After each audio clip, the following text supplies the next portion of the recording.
guys, Adam here, Blackfyre Productions. I am back for another journey in Warhammer Quest, Cursed City.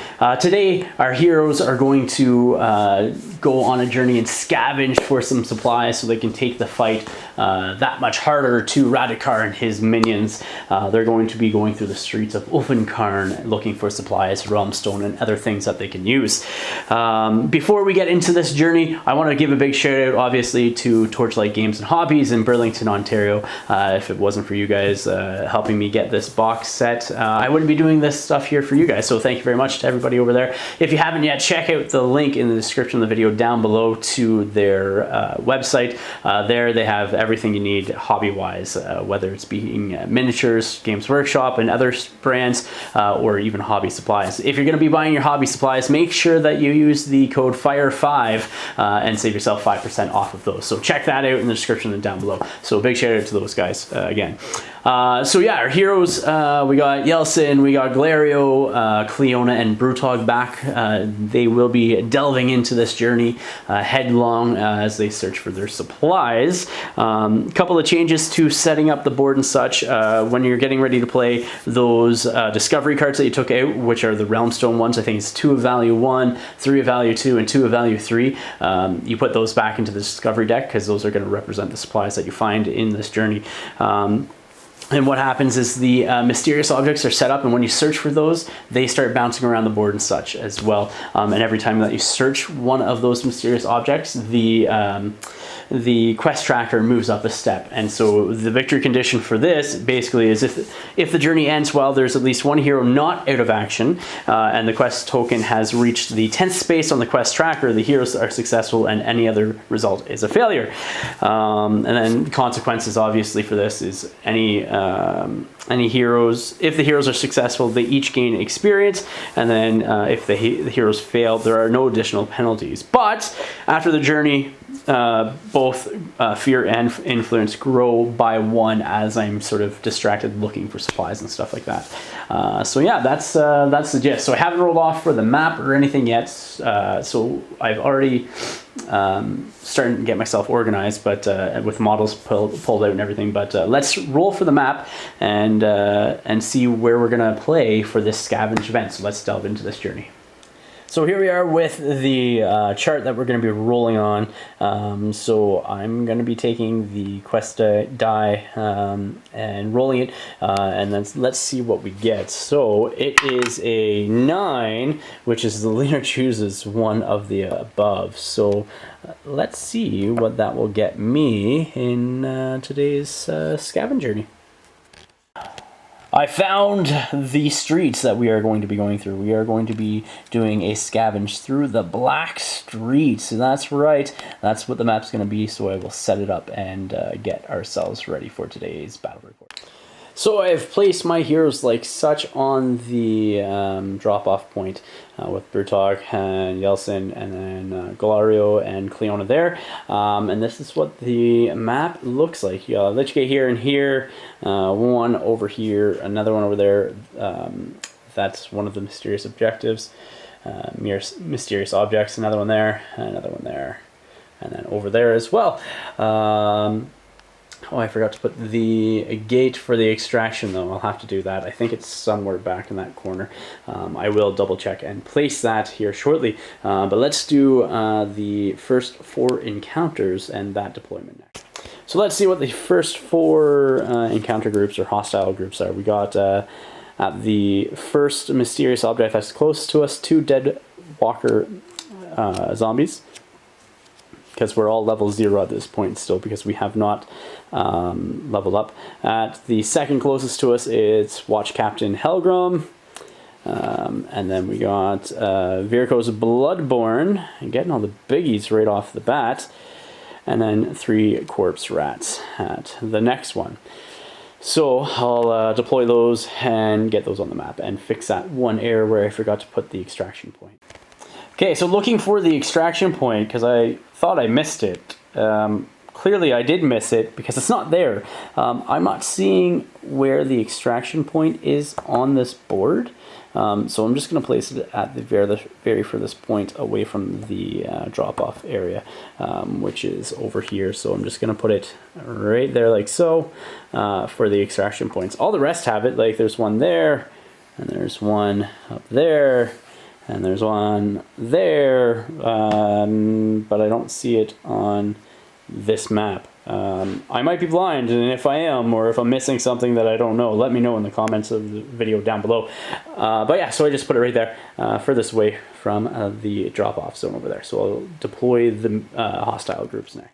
So the Deadwalker zombies are deployed at the closest mysterious object over there, like so.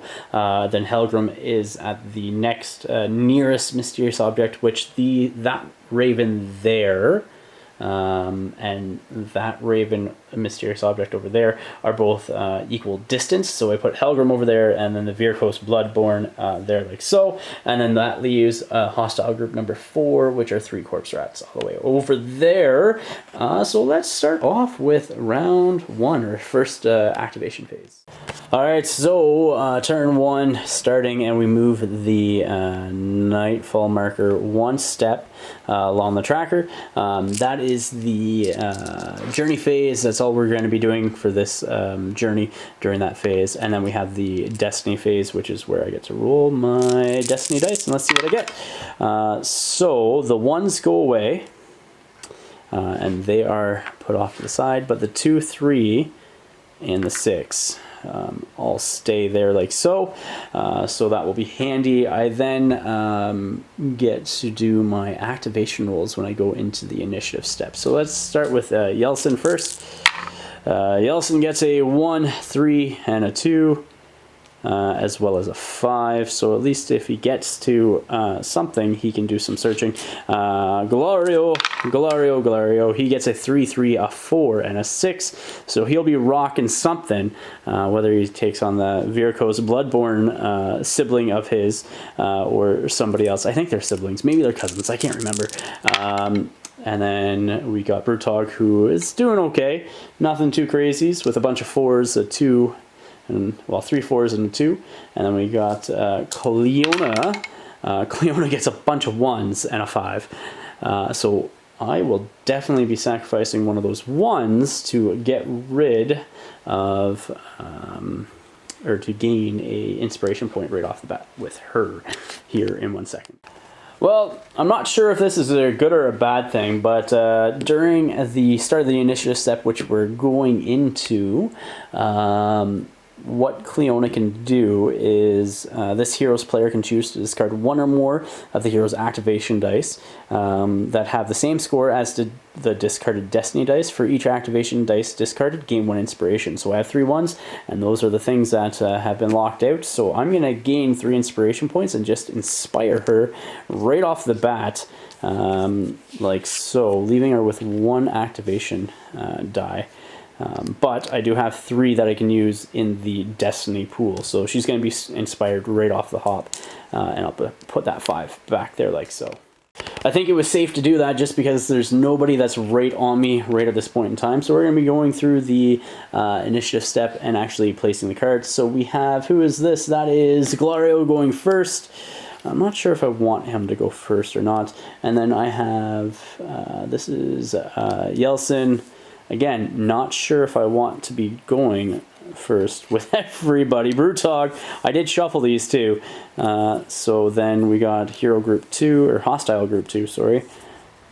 Hostile Group 1, followed by Hostile Group 4. And is Cleona going to be going last? No, she's going to be going second last, and then the Virkos Bloodborne will be going last.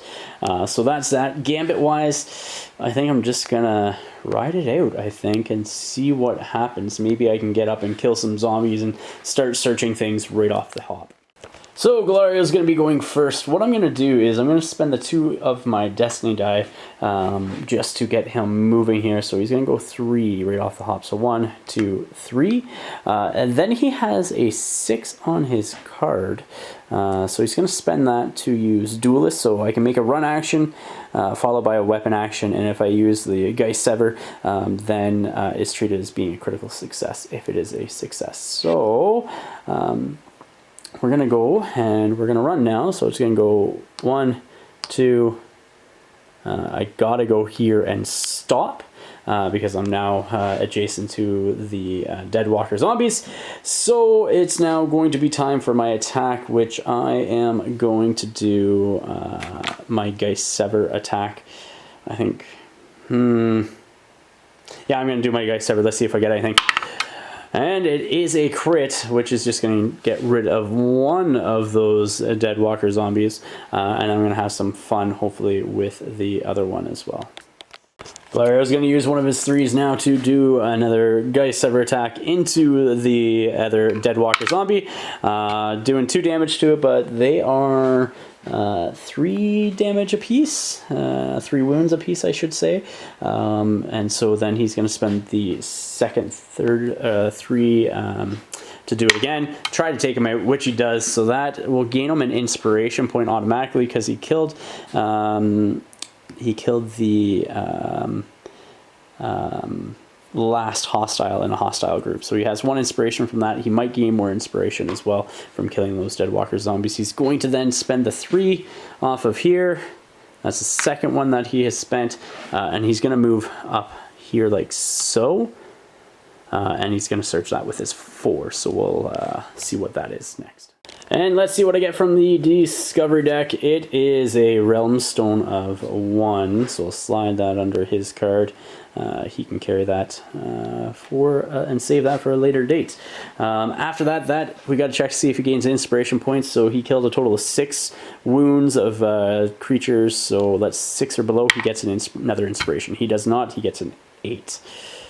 Up next will be Yelson. Okay, and because I searched that mysterious object as well, what happens, it is marked in the space of 1, so it then gets moved to the furthest space marked with a 2 on the map. So I'll have to count it out. It's going to be probably that one over there is my guess, but I'm not sure, so we'll find out here momentarily what one it is. Okay, so the choices for the zones for the next mysterious object, there is one right here, which is 6 spaces from Glorio. There's one over here, which is 7 spaces from the nearest heroes, which is that guy over there, and then one right in front of that Lich Gate as well.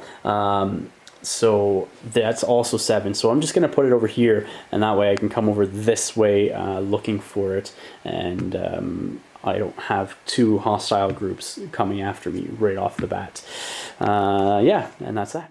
And we also have to move the quest tracker 1 step as well. So yeah, right there like so. We'll see what I do with Yelson.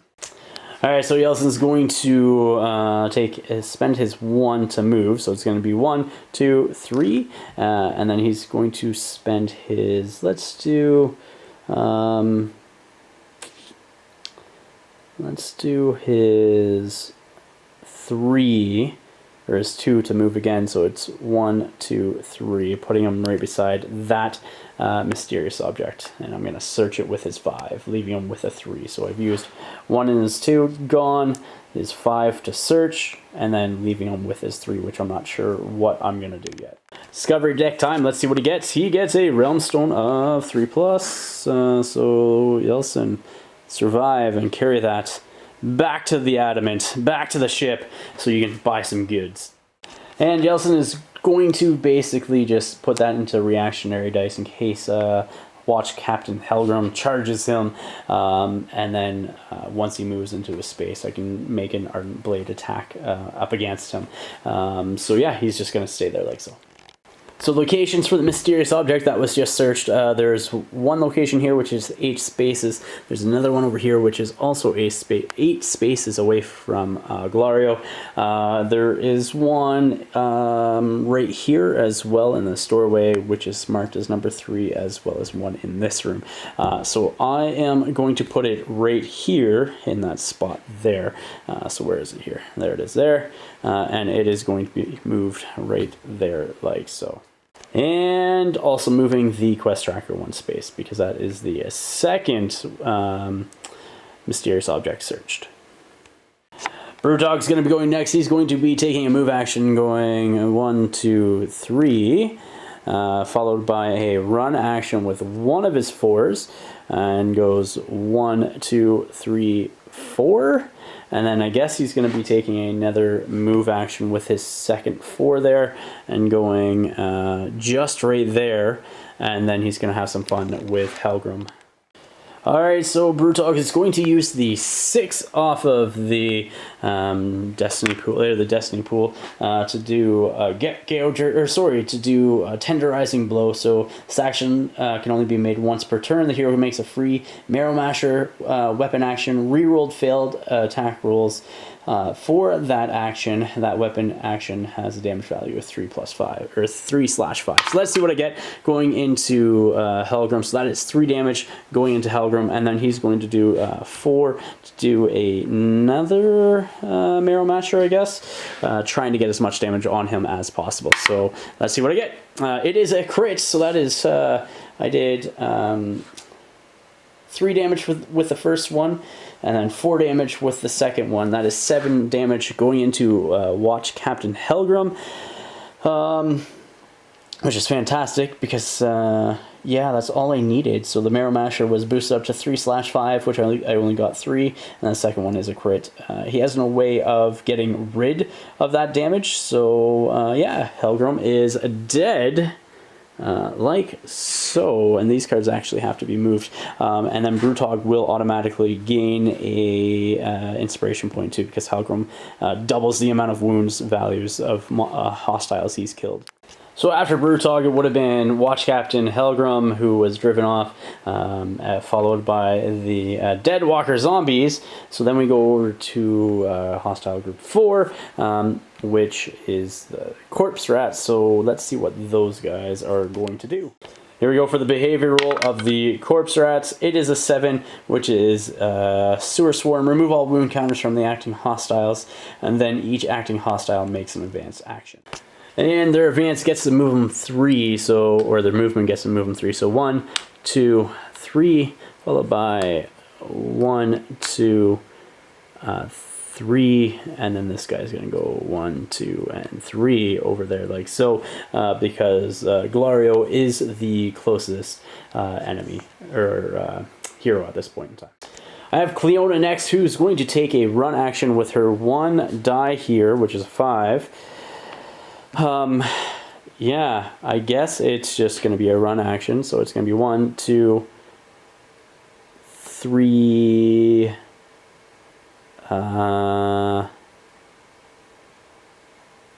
4 there, just to, I think I'm going to start either going up towards Glario or over to Yeltsin over here like so, but I know that the Virkos Bloodborne is up next.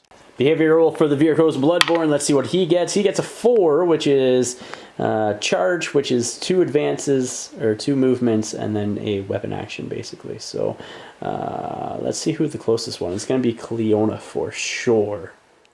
So his 10 movement, because of the 2 move actions, is 1, 2, 3, 4, 5, 6, 7, 8, 9. Ending right here, basically. Besides Cleona. And then he's going to get his weapon action next. Here we go with the weapon action, which is his Piercing Blades. It does nothing, and Cleona survives, which is really good for her, because that is a bunch of damage, and her defense is not the best, but hopefully she can do something back to him next.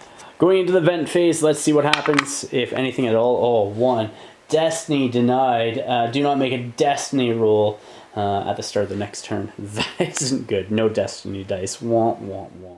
So we go into the journey phase and the nightfall step, move that along. I don't roll my destiny dice in the destiny phase, so I guess it's just going to be rolling for everybody's activation rolls. So yeah, let's see what happens. So here we go with Yeltsin. Yeltsin gets a 1, 1, 3, and a 6. So that's something. Could be good, could be terrible. I'm just going to go help Cleona most likely, because she is in danger, and well, there's a vampire there, and he hunts vampires.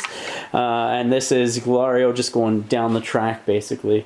So he's loving life. He has 3, 4, 5, and 6, so he's going to be slicing and dicing for days. I think those two are, Glario and Brutog are a couple of my characters. So Brutog's next. Brutog's loving it. A 1, 5, 4, and a 6. So that is a good roll for him. He's going to have some fun. Probably get moving and searching. I kind of want him to be killing things, and then Cleona gets a bunch of 2 4s, a 2, and a 1. She has inspired, which is good. I'm hoping that she can do something against this Virkos Bloodborne over there. So that is that. Let's do the initiative step next. Let's see, initiative step we have going first. That is Glario, followed by, that is Cleona going next. That's good, so she can hopefully jump on that vampire. We have the Corpse Rats, Hostile Group 4, and then we have Yeltsin, definitely jumping on that Virkos, then Brutog, and then it's going to be everybody else. So that's Hostile Group 1, Hostile Group 2, and the Virkos going dead last. I am not going to complain about that. Glario's going to start off the round, or the turn, doing a duelist action, making his move / run. So it's going 1, 2, 3 right there. And then he is going to make a free Geist Sever attack. So if it is a success, it's treated as a critical success. So let's see if I get it. It is a critical success. That's just going after the regular Corpse Rats there. They have 3 wounds apiece. And then I have the Swollen Hoarder, which is the leader of those guys. So I will try to, I guess, let's do a Noblesse on him, I guess. Yeah, Noblesse. So let's see what I get. It is crit, so that's 3 on him as well. And I'm not going to kill these guys off, unfortunately. Yeah, not going to kill these guys off at this point in time. Actually, I should have done it differently. I should have done a Geist Sever. Never even thought. I guess then, yeah. I'll try to finish him off with a Geist Sever, which is dead, so that guy is dead. Should have done it the other way around, because now he's just sitting here on that, so I'll just put that as a reactionary die for him. So as soon as those Blood Rats go, which is going to be very soon, he can just attack them, hopefully, and do some good damage. He has killed 7 wounds worth of models, so let's see if I can get an inspiration point on him. I do, so he's up to 2 inspiration points. Up next is Cleona, who has this Virkos Bloodborne to deal with. So I'm going to start off with a...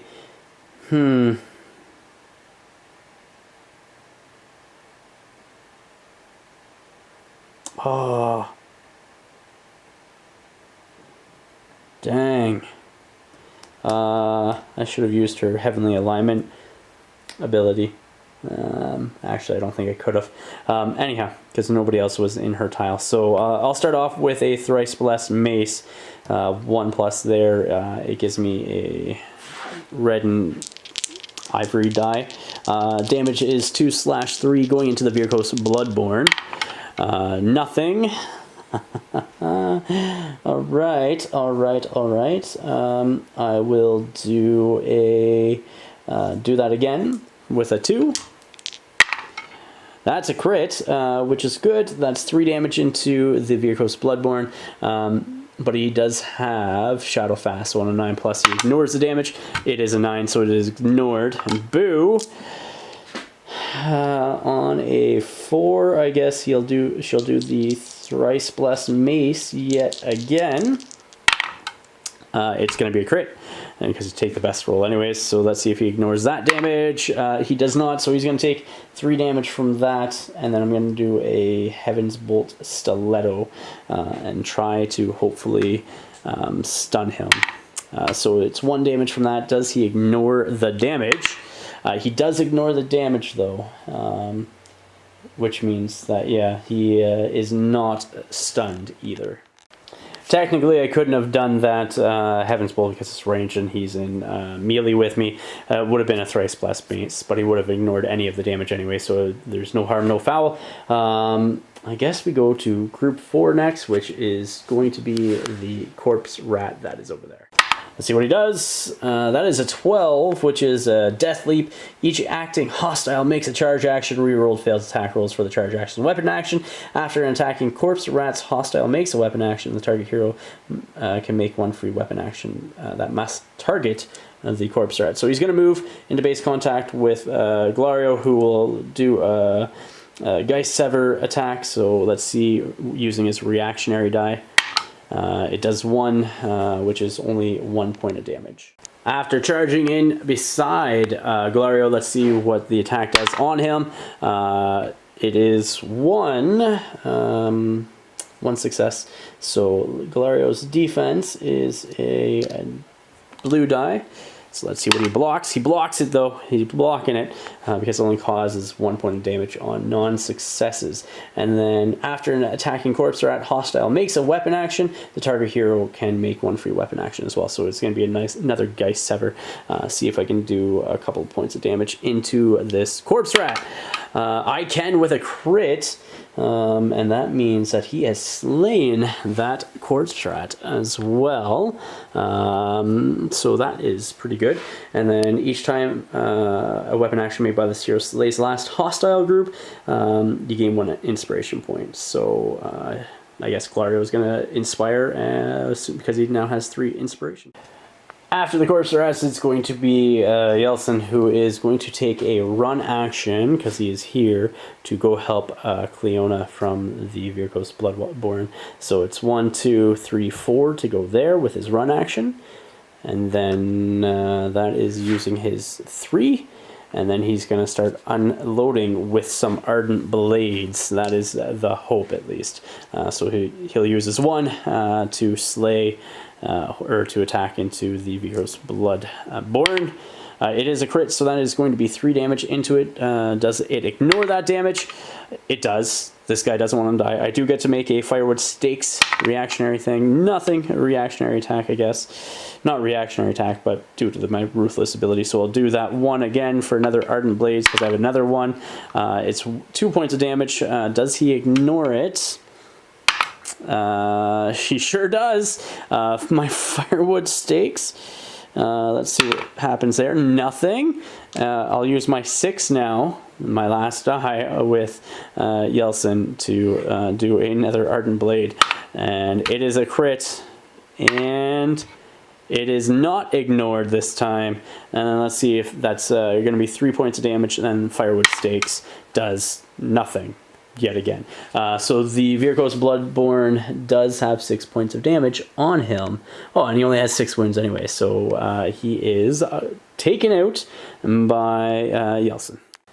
Yeltsin gains an inspiration point from taking out the champion of that group, which is the Virkos Bloodborne. And then because he has 6 wounds and I slayed him, let's see if he gains another inspiration point. He does not, so he only gets 1 currently, but that is better than none. Brutog is up next, and he's going to be taking a move action because he is hungry and looking for undead creatures to eat. So he's 1 and 2, 3 for his move action. He's going to search that first mysterious object over there. So let's see what he gets from that. It is a Realm Stone of 1, so I'll throw that under his card just for safekeeping. And then that's going to disappear and reappear in stop number 2. So this mysterious object is going to go all the way over here, like so.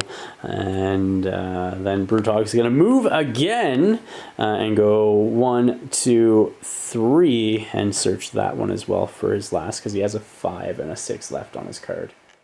Let's see what he gets here. Discovery Potion of Coagulated Vitality. It is a treasure card. I don't think Realm Stone counts as a treasure card. It's just Realm Stone, and so he gets some healing stuff because you can only have one piece of treasure on you. I'm going to double check that here momentarily, but I'm pretty sure that is that for that. And also because that is on a 3rd marker, or a 3rd point, a point 3, do not replace this mysterious object on the battlefield, so it just disappears, and I get to move the markers up twice. And moving the quest marker up twice from Brutog, so it's at 4 out of 10, and I've so far found some Realm Stone and some other goodies. Hopefully we can get some other stuff happening for us as well. Going into Hostile Group 1 next, let's see what this baddie is. It is 3 bat swarms. So that is the furthest area away from any heroes. Actually, let me see. This one might be 1, 2, 3, 4. Oh no, 1, 2, 3, 4, 5, 6, 7. 8 to him, and let's see, so 1, 2, 3, 4, 5, 6, 7, 8, 9. So yeah, so it is a spot here that the bat swarms will be advancing in. And so the dire bat will start there and deploy there, then advance 5. So 1, 2, 3, 4, 5, like so, followed by the next one. 1, 2, 3, 4, 5, like so. And then the last one will just fall in behind, like so as well. And these guys are small so that you can have 2 per square. So I'll just put them in like that. And yeah, that is Hostile Group number 1. We'll go to Hostile Group number 2 next. And it is a Kosargi Night Guard. Oh, that should be fun. And the Kosagi Night Guard goes there, then advances 1, 2, 3 towards Yeltsin and Cleona over here. Lastly, but not least, is Hostile Group 3, which is the Virkos Bloodborne. So remove that and place another card as he was driven off, like so. Vent Face, let's see what happens. We got a 9, which is Born Hero. The leader picks one hero that is out of action. Place the hero on the battlefield in the nearest empty space to another hero. Make a recuperate action for that hero, or remove 1 ailment from that hero. If there is no hero out of action, the leader picks one hero on the battlefield. Make a recuperation roll for or remove 1 ailment from a hero. So nobody's injured yet or has a ailment. So yeah, that is basically useless for me this turn. Night is coming on slowly but surely as we go into the journey phase and the nightfall step, and then I'm going to go into the destiny phase, roll my destiny dice. I get to keep all of them. That's good. That's really good. I got a 4, 6, 1, 2, and 3. So fantastic. No doubles means I get to keep all my destiny dice. And after that, we'll do the activation rolls for all my guys. So starting off with Yeltsin again. 1, 4, 5, and 6. So he's loving life. He's going to do some work here, I think, hopefully very soon, especially when you factor in that destiny roll. That was pretty nice, I think. Glario, let's see what he gets. He's going to be running all over the place with 3, 3, 4, and a 5. No 6 for him, but I do have 1 in the destiny pool if I need it. I don't know if I do, though. Then we'll go into Brutog next.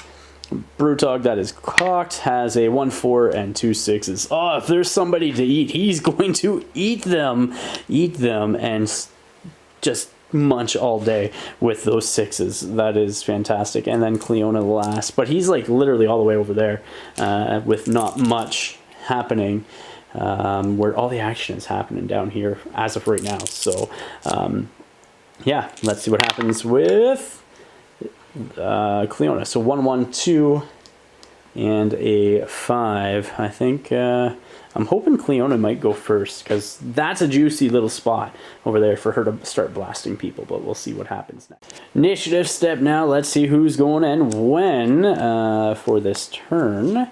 So we have hostile group 1, which is the bat swarms first. I don't like that. We have Yelson going next. Alright. Followed by hostile group 4. And then that is Glario going 4th. And then Brutog. Oh no. Hostile group 3, which I'm not sure what it is. And then hostile group 2. And lastly but not least, Cleona. Very dead last. Very dead last. I might see if I can maybe jump up with a gambit. Maybe. I'll think about it. I feel safe to risk it. I'm going to use one of those dice and I'm going to try. Try is the key word to gambit my way up the movement board with Cleona needing a critical, but that's nothing. So, okay. She's not getting it. I think I can do it more than once. Could be fun. Could be fun, but I'm not going to. I'm going to just leave it as is. Start off with the Bat Swarms, hostile group 1. Let's see what they do. It is a 11, which is blood-sucking bite. Each acting hostile makes an advance action. If the attack roll is successful, increase the damage value of the weapon action by +1/+1 for that attack. Remove that Bat Swarm hostile from the battlefield as it has been slain. As if that bat has been slain. So let's see what happens. So they're going to advance. So we'll start here with this guy. 1, 2, right there, like so. Attacking Cleona. Here we go. Oh, it's a crit. That's a 2. Cleona's defense is a D6. Getting nothing, so it's going to be 3 damage. So she's going to have a Grievous and a regular wound on her there. And that Bat Swarm is removed, placed there as if it's been slain. The next one's going to advance in and attack. Let's do Yelson this time. Does nothing and does not get to reroll. And then, yeah. If the attack is successful, increase the damage value, then remove the bat. So, yeah, it's going to be removed as well. And then the last one for the last bat, going into Yelson again. Nothing. So it's just going to move up, advance, and then disappear. So, like so. Cleona is up next. Or, sorry, Yelson is up next. Jeepers. What am I going to do? I think I might just make a judgment right from where I am, because I can make it once per turn. Currently, because of the reload special rule, yeah, I'll make a judgment into the Night Guard there because he is standing in the doorway. It is 2 blue dice. Let's see what I can get here. Nothing whatsoever. Nothing. That's not good. Gonna be using this 3 now off the tracker there, off the Destiny pool, to run. So he's going to go 1, 2, 3, 4, like so. And then he's going to be doing some Ardent Blade strikes into the Night Guard as well.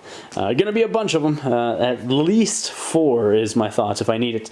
So first Ardent Blade does 2 damage, or 3 damage. But I do roll the quest die, and on a 10+, he reduces the damage by 2. So he does not reduce that damage, so that is 3 damage onto the Night Guard. Second, after successfully attacking the Night Guard, I get my Firewood Stakes as well. Does nothing. I'll be using my next 4 to do another Ardent Blade. Does nothing. That's fantastic. And then my 6, another Ardent Blade. Come on, something. That's cocked. 1. So does he drop it down to 1 point of damage? That's also cocked. Let's get it on there. It's 7. It's fine. So he takes another 2 points of damage, and then Firewood Stakes does not apply either. Lastly, I'm going to use the 1 from the Destiny pool to do a 1 more Ardent Blade strike into the Night Guard. Does a crit, which is 3 damage. Does he reduce it? He does not. That puts him at 8. And then a Firewood Stake does not go off again. So yeah, that's 8 damage onto the Night Guard. He's almost dead, but not quite there yet. Hostile Group 4 is next. That's the Corpse Rats. So they have been blown out of the water by Glario. So they'll just get replaced like so. And then it goes into Glario and Brutog next. So for Glario, he's going to take a couple of run actions using 2 3s that he has, and he has a 4 and 5 left. So it's 1, 2, 3, 4, 1, 2, 3, 4, and then he's going to do a duelist action with a 5+, because it's 5+ for him. Coming over here, 1, 2, going to show Yeltsin how it's done to slay a big Night Guard like that. So he will use a, let's do his, Nobilis. That's 3 points of damage no matter what. So that is 1. Is it reduced by 2? It is not, so that is a Night Guard taken out like so, because he just can't handle the heat of Glario. Then I guess I could do another run and search. Thinking another run and search with him as well. Yeah, so now I'm going to do a run action, I guess with the 4 off of his pool there. So 1, 2, 3, 4, no, 3 going right there. And then I'll spend the 4 from the search, or from the Destiny pool to search that. Let's see what he draws. He gets a treasure vial of concentrated potencies. So thick red liquid, maybe of suspicious provenance, but its effects are unquestionable. A hero with this treasure can use it at any time during their activation. When this card is used, increases damage value of the next melee type weapon action by this hero this turn by 1+1/+2, then discard that. So that's good. And he does not have a item as of yet, so he will keep that treasure because it is a treasure, and that is going to be Glario's go. So we'll go to Brutog next. And because that mysterious object is in a spot marked as 2, it goes to a 3 spot next, which is 1 there. So it's definitely not that, because it's the one furthest from any heroes. The next 3rd spot is here, so it's 1, 2, 3, 4, 5 away from me, so still, and then you have another one over here, which is, or sorry, up here, which again is fairly close, so it's going to be placed over here beside that mysterious object. So I'll just move that right now to be right there as well, which really works for Brutog because he's going to go have some fun searching some stuff. Moving up the quest token on the quest tracker up to 5 from 4, and then Brutog's going to do a couple of searches as well.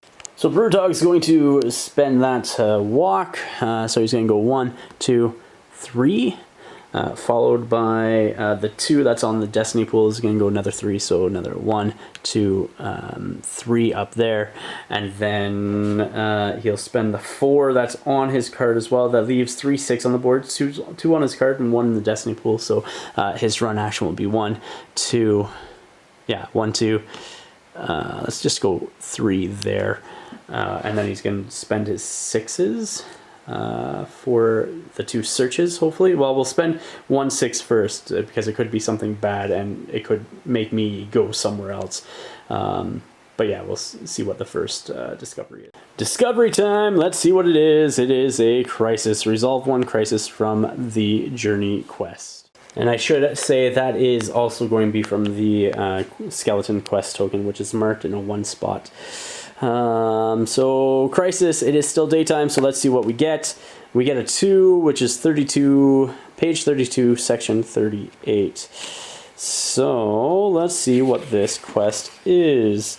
32 and 38. Destroyed alchemy lab. An alchemy lab lies in tatters with broken beakers and alembics scattered about the floor. The hero must be careful. Few substances found here will be anything less than toxic. It's still good for Brutog. He'd eat it, right? And many may be explosive. That could be bad, though. The acting hero must choose if they wish to try to make it thorough search or just take a fleeting glance. If they choose to take a thorough search, turn to entry 108, page 38, or if they make a quick search, turn to entry 116, page 39. So I'm going to do the thorough search. So go to page 38 and section 108. I want a thorough search. That's what I want with Brutog. I don't want him to be quick. And section 108, the hero has a good rummage, heedless of the beakers of dangerous substance and liberally scattered around. Acting hero rolls D8 if the acting hero is a lore master. Red. Let's see what happens. So if the roll is a failure, the acting hero suffers 3 damage and the crisis ends. If the roll is a success, the acting hero draws a card. Cards from their discovery deck until they draw a treasure card or a realm stone card. Other cards that are drawn, such as traps or crisis, are shuffled back into the discovery deck. So let's see what I get. It's a success. So let's see what he finds, whether it'll be a treasure or a realm. Drawing from the discovery deck, it is a trap. Ignore that, shuffle that back in there. So I'm looking for the first treasure or realm stone. Another crisis, that can get out of there. Another crisis, that can get out of there. And then 1 realm stone on Brutog. So that is something. And then he gets placed back closest to another hero, or adjacent to another hero, I believe. And that also gets moved over here after it was searched. And I get to move the quest tracker up 1 to 6. And Brutog is deployed here, like so. He will spend the 6 off the Destiny die to run 1, 2, 3, 4 there, like so. And his last 6 to do the search for that mysterious object. I should shuffle those back in though first. And drawing that discovery card, it is a trap. Scores of darts fly out of a shadowed corner nearby, embedded themselves in armor, flesh, and brickwork. Upon closer inspection, each dart is revealed to be filled a filed human tooth. When this card is drawn, the hero must make a search 4+ action. The hero that made the 4+ action must make either a defense roll or agility roll. If the result is a failure, the hero suffers 1 damage, then discard this card. Well, it is what it is. Brutog's defense is better than his agility. It is a D8, so let's see if I get a success, which I do, so I don't take any damage from that. So because that is a 1 marker, the furthest 2 marker is this one all the way over here that's on. The next furthest one is this one down here, right there. So it will be moved like so. And currently we are at step 7, or quest tracker 7 out of 10. So once I get to 10, I can start to extract all the way over there. Hostile group 3 is next, followed by hostile group 2. So it's 3 corpse rats, and the furthest spot is going to be that spot up in that corner up there, so they will advance from there. Advancing and moving down here like so.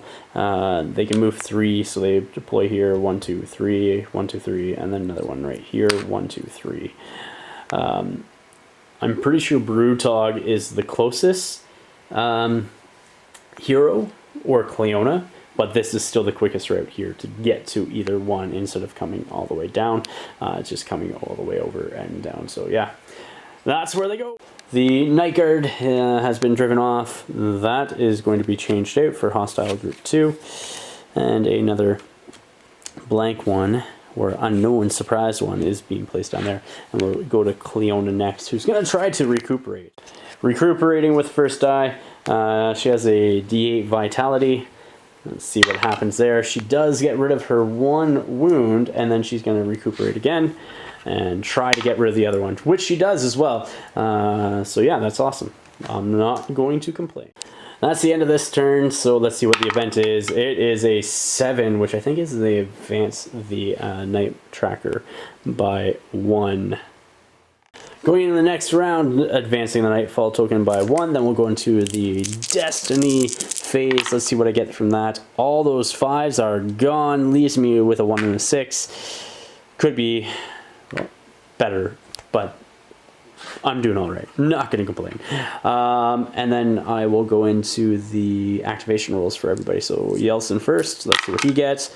Yeah, 4s all day, which is good because that's what I need for the searches. And a 1. And then we'll do Glario next. He's loving it. He's loving it. He is my man, my main man. My slicing, dicing, killing machine. So 4, 5, 5, 6 for him. And then Brutog. Brutog's loving it as well. He's going to be running around searching for more corpse flesh to eat, which suits him quite fine.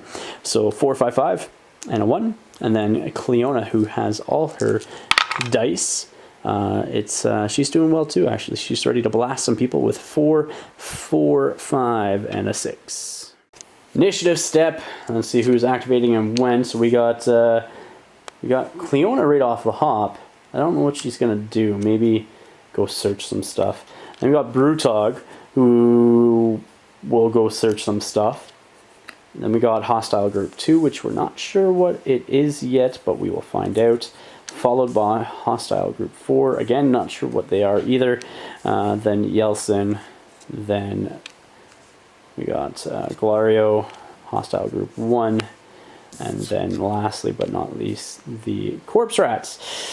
So, I don't need to do any gambits, I don't think. I think I'm safe right here like so. I'm going to start off with Cleona. Cleona's going to run. She's going to go this way. So 1, 2, 3, 4, and then she's going to search that with another 4 and see what that gets. Discovery card, here we go.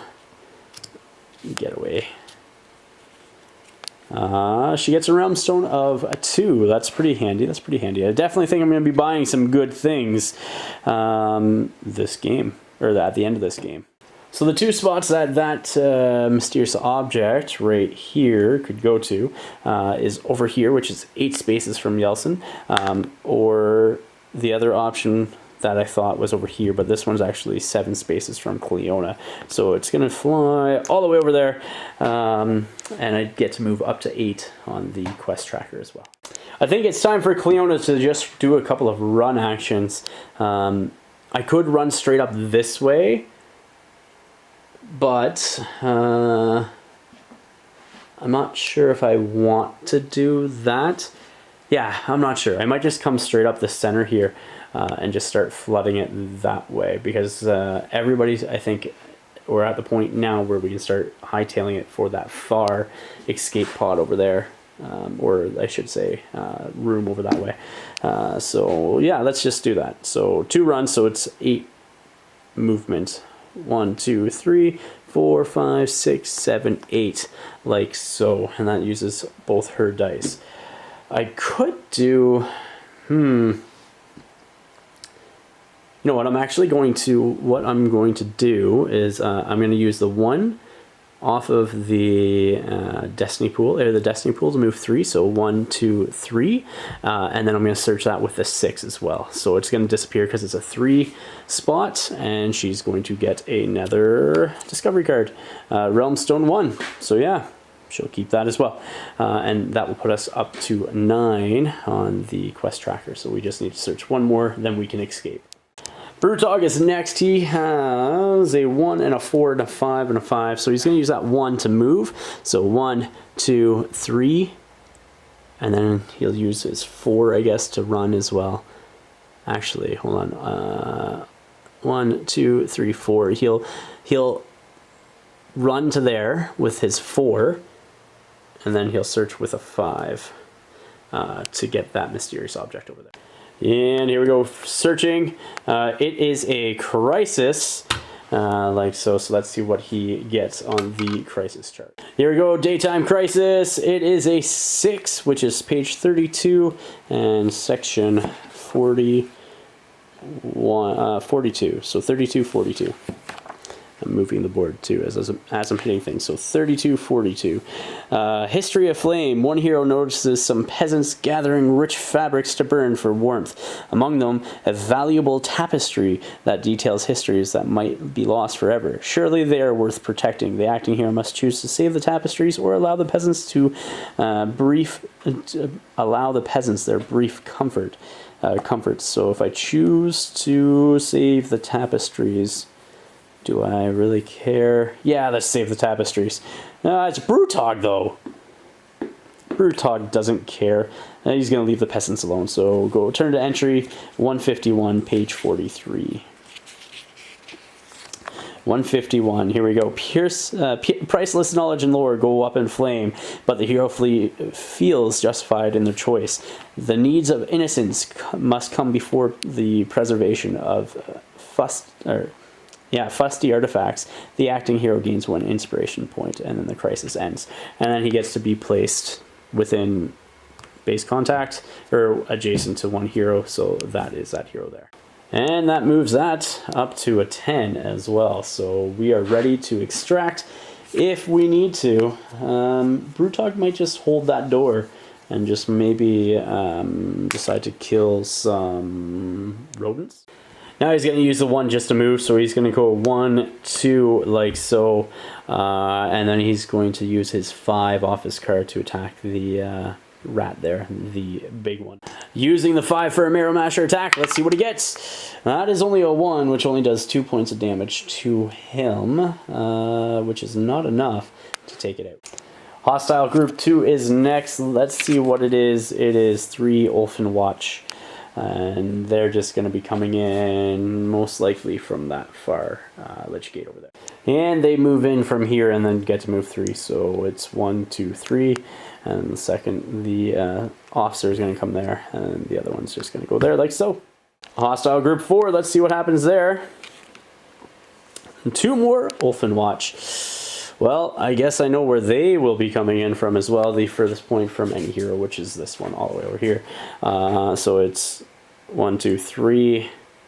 And then it's just going to be 1, 2, 3, and back here on that square, like so. Yelson is up next. He is going to be running. Let me see. Let's just do a move action first off to move 1, 2, 3, and then let's see how far 2 runs will give him. So 1, 2, 3, 4. Then 1, 2, 3, 4. You know what?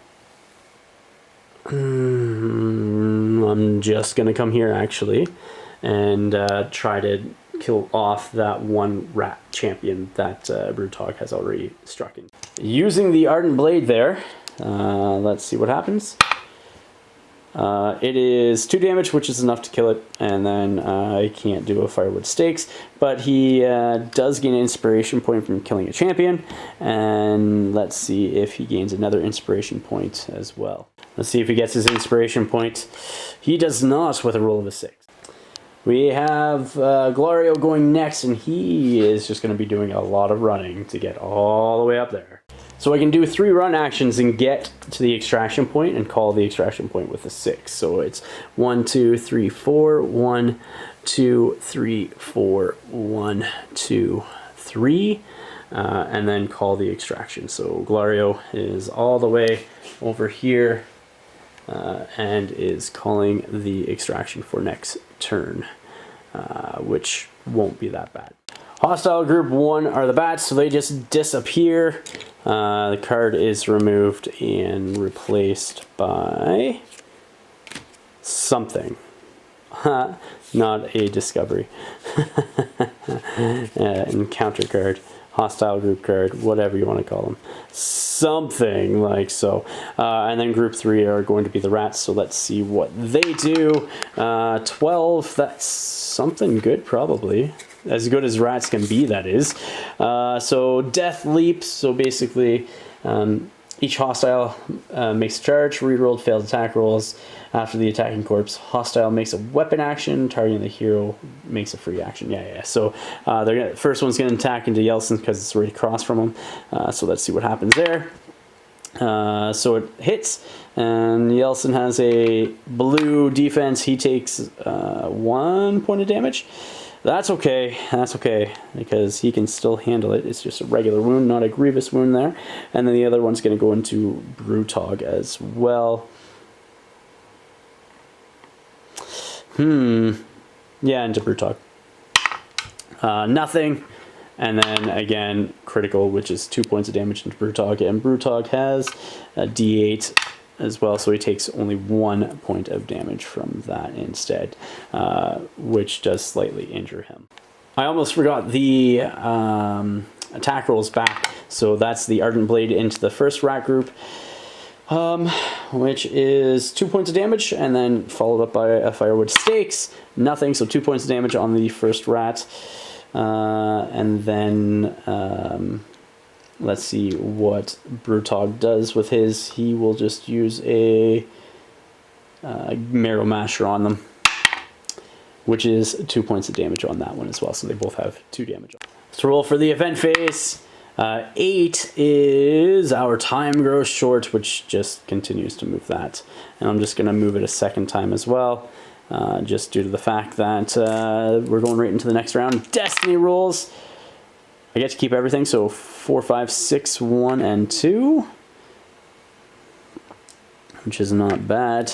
And then we're going to do our activation dice. So Yeltsin here gets a total of 3, 2, 2, 3, and 5, which works.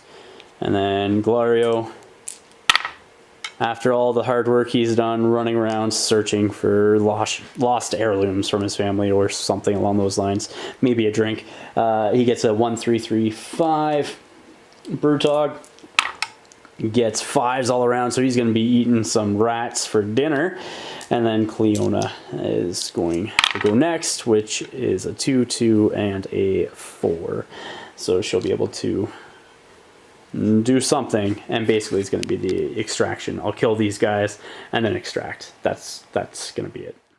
Initiative step. Let's see who's acting and when. So we have Yeltsin starting it off, followed by Hostile Group 4, followed by Hostile Group 2. So all the Ulfen Watch are going to be coming up the board. Hostile Group 1, which we don't know. And then that is Cleona. And then Hostile Group 3, which are the rats. They should hopefully be dead. And then we got Glario and then Brutog. So I don't think I need to do much of anything at this point. I think I am pretty safe. And I'll start with Yeltsin first. Yeltsin's going to start first. He's going to do his Ardent Blade into the rat that's right in front of him over there. Does do a damage and does kill it. I guess it's 2 damage and does kill it. And then he's going to attack the other one as well with the Ardent Blade. Also kills that one as well with a 1, so they're both dead. Next, he's going to spend a 1 to move into base contact with the other mysterious object, and he will spend his 5 off his card to actually search it as well. So, and he gets a crisis. Yay! And that moves all the way over here. I forgot to grab the die to roll for the crisis, but let's do that now. See what we get. It is a 3. Have I got that one already today? I don't think so. Let's see what it is. So page 32, section 39. That is Foolish Merchant. A vendor that has little left to lose is desperately trying to hawk a few gewgaws and baubles. This fool is drawing a lot of attention. The acting hero must choose if they wish to try to convince the merchant to leave, threaten them, or trade. If they choose to try to convince the merchant to leave, turn to entry 112, page 38. If they choose to trade, it is 18 on page 39, 118, sorry, on page 39. If they choose to threaten, it's Yeltsin. He's going to threaten completely. So I'm going to go to page 40 and 128. It's Yeltsin, so it's completely going to be a threaten. Yeah, 128, page 40. So here we go. A raised weapon sees the merchant sent on their way. The knowledge of having saved alive, even at the cost of a little honor, is some comfort. The acting hero gains 1 inspiration. I guess that's just going to make him inspire, but it really doesn't matter much. I think I'm going to get an air to hero this time, and then he's just going to come into base contact beside Glario over there. Hostile group 4, and I'll just do 2 at the same time. We'll roll separately. So hostile group 4 is going to do a... Where did it go? That's Deadwalker zombies. They're somewhere over here. So 11 is a Danse Macabre. Each acting hostile makes a move action, then makes a charge action. So they're going to get 3 move actions and then a weapon action out of this. So here we go with the move. So it's 1, 2, 3... 1, 2, 3, and then there, and the same with the other ones. 1, 2, 3, 1, 2, 3, there. So he'll attack into Brutog first, followed by the other one. Here we go with the first attack roll into Brutog. Nothing. I don't have the banner, so I can't do anything about that. And the next one does nothing as well. Wow. That was crazy awesome and very eventful. The next group of them, which is group 2, the banner, the officer, and the other one, they get a 2, which is a summon the Ulfenwatch. Deploy a slain Ulfenwatch from this hostile group as reinforcements. Each acting hostile already on the battlefield makes an advanced action. And they advance there like so, can't attack anybody else, so that is okay. Cleona is next, and she's going to start running away. She's just going to extract all the way up there. And she just did 2 move actions to get up there if needed, so that was it. Hostile group 3 isn't doing anything. They just disappear, new card shows up, but I'm going to extract at the end of this turn. And these guys are just going to run away as well, because what's the sense of killing things if I don't need to kill? Brutog might want to eat something, but that's it. So let's have Brutog have some fun. So we'll do the Tenderizing Blow with the 6 from here. Because it's a Brutog, why not? Marrow Masher attack does crit, that kills 1, and then he's gonna do another Marrow Masher with his 5, and that also kills another one with 4 damage as well, and then he's just gonna run away, and so is Glario. So we'll come back with everything else next. So first off, Journey's End, I got to Determine Success, which I was successful. And then I don't get anything except for experience, so everybody is now a veteran at level 0, which means after my next journey, they will all be level 1, which is really good. I got to resolve the extraction event, which is a 10, and then I get to add 1 if the heroes were successful, and 1 if it's the Nightfall token still in daytime, which it is, so it's a 12. The admin picked up an opportunistic merchant willing to trade, same thing as I did. I can trade discard treasure cards. They have for each treasure card discard, I gain a realm stone if there is not one available. And then yeah, everybody survived. I get to remove tokens, resolve consequences, which I think everything goes up by 1, both fear and fluence, and then increase my level with my experience, which I said become veterans. I don't do anything, and then I get to spend realm points or realm stone, so we'll see what I do there.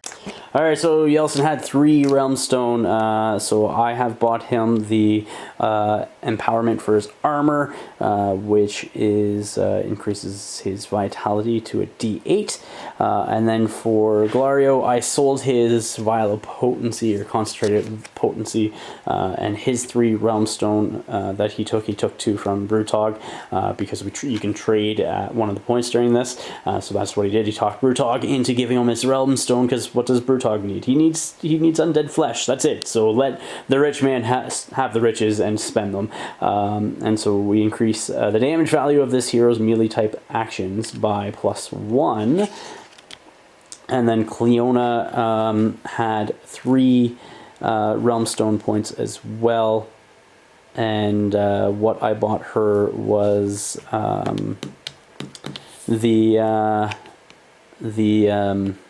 Celestium rangefinder, so change the first damage value of this hero's ranged weapons actions to 2, unless it would be higher. So that's what she got.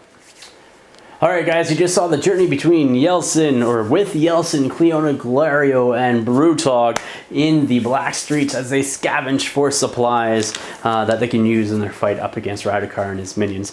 They were successfully extracted and found a wealth of goods that they can use with their upgrades that they all had. So next I'm going to be doing what is the one mission called with the I'm trying to remember off the top of my head. The Deliverance missions, I think. That's the one where you're running through the streets and the Grave Tide is chasing you. So that's the one that I plan on doing next, is the Deliverance mission with these guys. Because everything else was boosted up. I want to start bringing things back down again. So that way I can bring the fear down and such with that Deliverance. That's the idea, because it's going to be sitting at a 7 right now. Where my influence is sitting at a 4. So yeah, I need to bring that fear down before it hits 10, because once it hits 10, game over. So it's all about managing that fear and influence that Radukar has over the city. And then after that, I might do the first decapitation mission. That should be fun, I hope. And hopefully I'm prepared for that, and I can maybe... yeah, do well. We'll see. We'll see. But anyhow, thank you again to Torchlight Gamings for the support that you guys have been offering the channel. We appreciate, or I appreciate everything that you guys are doing. So kudos to you guys for helping out. To everybody else, if you haven't yet, you can check out their link down below, as well as my Patreon link in the description of the video down below. And to our Patreon members, past and present, thank you very much for all the support that you guys have been given as well. Please remember to like, share, and subscribe. Until next time, ignite your hobby.